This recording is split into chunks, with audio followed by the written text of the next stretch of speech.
లోపల మాట్లాడింది ఒకటి, బయటకు వచ్చి చెప్పింది ఒక విధానం కదా. ఈ రోజున లోపల ఖచ్చితంగా ఓటుకు నోటు కేసు గురించే మాట్లాడారు. విత్ విజువల్స్ పెద్ద కేసు అయ్యే అవకాశం ఉంది. ఇవన్నీ కూడా బీజేపీ చేతిలో ఒక అస్త్రంగా ఉన్నాయి. రేపొద్దున్న చంద్రబాబు నాయుడు గారు తోక జాడిస్తే కత్తిరించడానికి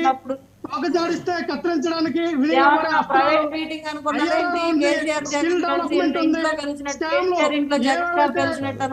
2014 నుంచి 18 వరకు జరిగినటువంటి స్కామ్లన్నింటిలో కూడా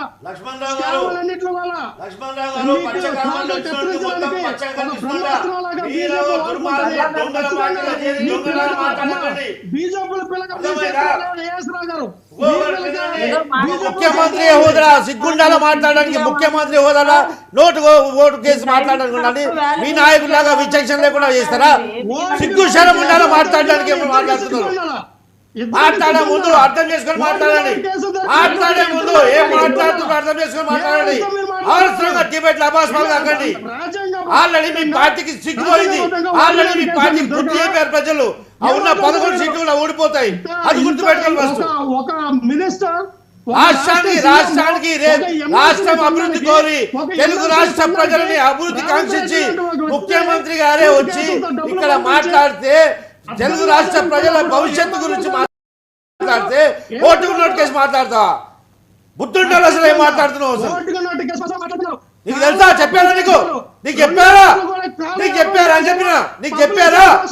నీ మీద పరువు నష్టం కేసు వస్తే అర్థమైందా? పరువు నష్టం కేసు వస్తే నీ మీద, నీ పార్టీ మీద. నేను ఏమంటున్నా, ఓటుకు నోటు కేసు మాట్లాడామని చెప్పేసి తెలుగుదేశం పార్టీని బదనాం చేస్తే మాత్రం నీ మీద పరువు నష్టం కేసు వేస్తాను, గుర్తుపెట్టుకో. మాట్లాడే ముందు ఏం మాట్లాడుతున్నా ఆలోచించుకొని మాట్లాడాలి. రేవంత్ రెడ్డి గారు కూడా టీడీపీ నుంచి వెళ్ళిన వ్యక్తే. వీళ్ళకి అపనయ సంబంధం ఉంది. ఖచ్చితంగా మళ్ళీ నాయకుడు ఎక్కడికి వచ్చాడు? ఆకాశం నుంచి చూడబడ్డా? జగన్మోహన్ రెడ్డి ఎక్కడి నుంచి పడ్డాడు? ఆకాశం నుంచి చూడబడ్డా? ఇది మీరు ఎంత డబ్బు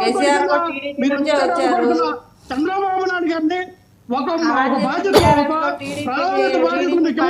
తెలంగాణలో అంతరైతంగా మాట్లాడే వాళ్ళతో డిబేట్ ఎంతమంది తెలంగాణ ఏం మాట్లాడుతున్నాడు? మాట్లాడడానికి ఏం అర్థం మీద మాట్లాడేది?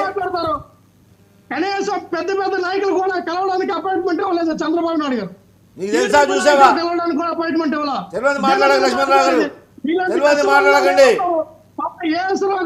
మీలాంటి కష్టమైన నాయకులు ఏమంటున్నా? తెలియదు మాట్లాడకండి, తెలియదు మాట్లాడకండి. వేరే వాళ్ళ ఇంట్లో ఏళ్ళు పెట్టమాకండి. మీ బతుకు మీరు చూసుకోండి. ఆ పార్టీలో ఏళ్ళు పెట్టమాకండి. మీ పార్టీ ఏ విధంగా ఉందో చూసుకోండి ఫస్ట్. అరే మీ పార్టీలో గెలిచిన ఎమ్మెల్యే పూర్తి పదవి కాలం అయిపోయింది, ముఖ్యమంత్రి కలిసే ముఖం లేదు, అది చూసుకోరు. మీరు మా గురించి చెప్తారా? మాట్లాడతారా మీరు? లక్ష్మణరావు గారు మళ్ళీ మీ దగ్గరకు వస్తాను. లక్ష్మణరావు గారు ఓకే, లక్ష్మణరావు గారు మళ్ళీ మీ దగ్గరకు వస్తా. మళ్ళీ మీ దగ్గరకు వస్తా. ఒకసారి డాక్టర్ రావు గారి దగ్గర. డాక్టర్ రావు గారు, ఇందాక ఉపలక్ష్మి గారు మాట్లాడుతూ కూడా మీ పార్టీ అంతర్గత నిర్మాణం తెలంగాణలో దాని మీద ఏమైనా దృష్టి పెట్టారా? ఎందుకంటే జోష్ అయితే కనిపించింది మొత్తం. నేను ఇందాక చెప్పిన 4 ఏరియాల్లో నిజం గెలవటం, దానికి సంబంధించిన హోర్డింగ్స్ బాగా అసలు అద్భుతంగా. క్యాడర్స్ అందరూ రోడ్ల మీదకి వచ్చారు. నాయకులు కనపడలేదు కానీ క్యాడర్స్ మొత్తం రోడ్ల మీదకి వచ్చారు. సో వీళ్ళకి ఏమైనా ఉత్సాహాన్ని నింపే కార్యక్రమం ఏమైనా చేశారా చంద్రబాబు గారు? వాసుదేవన్ గారు, తెలుగుదేశం పార్టీ తెలంగాణ గడ్డ మీద పుట్టింది. తెలుగుదేశం పార్టీ సూర్యచంద్రుడు ఉన్నంత వరకు తెలంగాణలో కానీ, తెలుగు ప్రజలు ఎక్కడ ఉంటే అక్కడ, తెలంగాణలో కానీ ఆంధ్రలో కానీ తెలుగు ప్రజలు ఎక్కడుంటే అక్కడ తెలుగుదేశం పార్టీ చిరస్మరణీయంగా ఉంటుంది. ఇక్కడ నాయకులు లేనంత మాత్రాన తెలుగుదేశం పార్టీ చేసినటువంటి, మీరు నాయకులే కదా, లేరండి నేనే అనలా. అంటే రాష్ట్రానికి ఒక అధ్యక్షుడు లేనంత మాత్రాన మాకు పాలిట్ బ్యూరో సభ్యులు ఉన్నారు, రాష్ట్ర కార్యవర్గం. లక్ష్మణ్ గారు కాసాని జ్ఞానేశ్వర్ గురించి అడిగారు. వాంది ఎందుకంటే ఇక్కడ వాడుకో భూ కబ్జాదారుడు ఏదో లాబింగ్ చేసి వచ్చాడు, మా అతడు మోసం జరిగింది, వాడు పోయింది, అయిపోయింది. అతడు పోయిన తర్వాత పార్టీ నడవట్లేదా? పార్టీ కార్యక్రమాలు అన్నీ మేము చేస్తున్నాం కదా, దాంట్లో ఏ విషయం లేదు. మా అంతర్గత విషయాలు. తెలుగుదేశం పార్టీ ఒక సుదీర్ఘంగా 45 సంవత్సరాలు 43 సంవత్సరాల చరిత్ర ఉన్న పార్టీ. మాకు ఏ విధంగా నడపాలో తెలుసు. మా నాయకుడి మీద మాకు అందరికీ నమ్మకం ఉంది. మీరు చూసారు కదా, ఒక్కరోజు మా నాయకుడు వస్తే మొత్తం వేరే పార్టీలో మొత్తం గుండెలు రైలు పడగెడుతున్నాయి. అది తెలుగుదేశం పార్టీ లేదనుకున్నామరా, ఎక్కడ లేచిందని చెప్పేసి. తెలుగుదేశం పార్టీ అంటే అది. ఏ విధంగా స్లీపర్ సెల్స్ లేచి అటాక్ చేస్తావో ఆ విధంగా తెలుగుదేశం పార్టీ లేచి అటాక్ చేస్తుంది. ఇంకోటి ఈ వైసీపీ పార్టీ లాంటి వాళ్ళు సచ్చిన పాములాగా ఉన్నారు.